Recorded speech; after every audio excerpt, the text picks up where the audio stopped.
দাপৰ যুগৰ কথা। এবাৰ নাৰদ মুনিৰ মনত অহংকাৰ জন্মিছিল। তেওঁৰ মনত এইটো ভাৱ আহিছিল যে তেওঁৰ সমান ভক্ত আৰু কোনো নাই। এদিনৰ কথা, নাৰদ মুনি গৈ থকা অৱস্থাত হনুমানক ধ্যান কৰি থকা দেখা পায়। তেওঁৰ ওচৰলৈ আহে আৰু সোধে যে তেওঁ কাৰ তপস্যা কৰি আছে। তেতিয়া হনুমানে ক'লে যে তেওঁ প্ৰভু শ্ৰীৰামৰ নাম লৈ আছে আৰু ক'লে যে তেওঁ প্ৰভু শ্ৰীৰামৰ নাম লৈ পৰম তৃপ্তি লাভ কৰে, মনৰ সকলো ব্যথা দূৰ হয়। তেওঁ প্ৰভু শ্ৰীৰামক পুনৰ লগ পোৱাৰ আশাত তেওঁ ধ্যান কৰি আছে।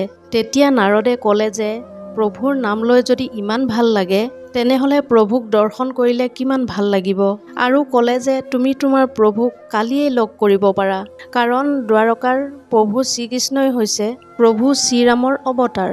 তেতিয়া হনুমানে ক'লে যে মই প্ৰভুৰ ভক্ত, ভক্তৰ কাম হ'ল প্ৰভুক সেৱা কৰা। প্ৰভুৱে নিবিচৰালৈ মই প্ৰভুৰ ওচৰত যাব নোৱাৰোঁ, সেই কৰিলে প্ৰভুৰ অপমান কৰা হ'ব। তেতিয়া নাৰদে ক'লে বাৰু ঠিক আছে, মই প্ৰভুক গৈ জনাম। তেতিয়া হনুমানে ক'লে এনেকৈ কৈ প্ৰভুক কষ্ট নিদিব, তেওঁৰ যেতিয়াই প্ৰয়োজন হ'ব তেতিয়াই তেওঁ এই ভক্তক আহ্বান কৰিব। তাৰ পাছত নাৰদ মুনিয়ে ক'লে ঠিক আছে বাৰু, এতিয়া যাওঁ, কাইলৈ আকৌ লগ হ'ম। তেতিয়া হনুমানে ক'লে যে কাইলৈ প্ৰভু শ্ৰীৰামৰ জন্মদিন আৰু সেই দিনটোত তেওঁ ব্ৰাহ্মণক ভোজন কৰায় আৰু নাৰদ মুনিক তেওঁ তালৈকে মাতিলে। নাৰদে এইখিনি ঘটনা আহি ভগৱান শ্ৰীকৃষ্ণক ক'লে। তাকে শুনি দেৱী ৰুক্মিণীয়ে প্ৰভু শ্ৰীকৃষ্ণক ক'লে যে আপুনি হনুমানৰ মনৰ আশা পূৰণ নকৰে কিয়?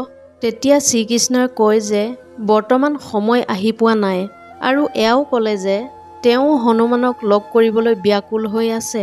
তেতিয়া নাৰদে শ্ৰীকৃষ্ণক সেই স্থানলৈ যাবলৈ ক'লে য'ত হনুমানে ব্ৰাহ্মণক আহাৰ খুওৱাৰ কথা আছিল।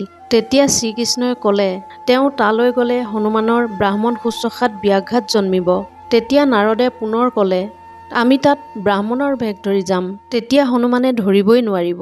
তাৰ পিছদিনা দুয়ো ব্ৰাহ্মণৰ ভেষ ধৰি তালৈ গ'ল। গৈ থাকোঁতে নাৰদে ক'লে যে প্ৰভু, মোৰ বাহিৰে আপোনাক এই ৰূপত কোনেও ধৰিব নোৱাৰিব। এটা সময়ত দুয়ো গৈ গৈ তাত উপস্থিত হ'লগৈ আৰু ব্ৰাহ্মণক আহাৰ দি থকা শাৰীত তেওঁলোক বহিলগৈ। এফালৰ পৰা হনুমানে প্ৰভু শ্ৰীৰামৰ নাম লৈ আহাৰ প্ৰদান কৰি আহি আছিল আৰু আহি আহি তেওঁলোকৰ কাষ পালেহি আৰু ৰৈ গ'ল। নাৰদে ভাবিলে হনুমানে চিনি পোৱাটো অসম্ভৱ কথা, কিন্তু কি আচৰিত, শ্ৰীকৃষ্ণৰ ভৰিখন দেখিয়েই তেওঁ শ্ৰীকৃষ্ণৰ ভৰিত ধৰি সেৱা জনালে। প্ৰভু, মোৰ কিবা ভুল হ'ল নেকি? তেতিয়া শ্ৰীকৃষ্ণ আৰু নাৰদ দুয়ো নিজৰ নিজৰ ৰূপত আহি দৰ্শন দিলে আৰু তাৰ পৰা গুচি আহিল। আহি যেতিয়া শ্ৰীকৃষ্ণই ৰুক্মিণীৰ আগত গোটেইখিনি কথা ক'লে, তেতিয়া ৰুক্মিণীয়ে ক'লে যে স্বামী, আপুনিতো এইবিলাক সকলো জানেই যে হনুমানে আপোনাক দেখাৰ লগে লগে চিনি পাব। তেতিয়া শ্ৰীকৃষ্ণই ক'লে যে তাত তেওঁ নিজৰ বাবে যোৱা নাই, কেৱল নাৰদৰ বাবেহে গৈছে। তেতিয়া নাৰদে ক'লে যে প্ৰভু, মোক ক্ষমা কৰি দিয়ক, মই ভাবিছিলোঁ মইহে আপোনাৰ ডাঙৰ ভক্ত, কিন্তু হনুমানৰ তুলনাত মই একোৱেই নহয়। আৰু এনেকৈয়ে হনুমানৰ জৰিয়তে প্ৰভু শ্ৰীকৃষ্ণই নাৰদৰ অহংকাৰ ভংগ কৰিলে। যদি ভিডিঅ'টো আপোনালোকৰ ভাল লাগিল তেনেহ'লে চেনেলটো ছাবস্ক্ৰাইব কৰিবলৈ নাপাহৰিব। ধন্যবাদ।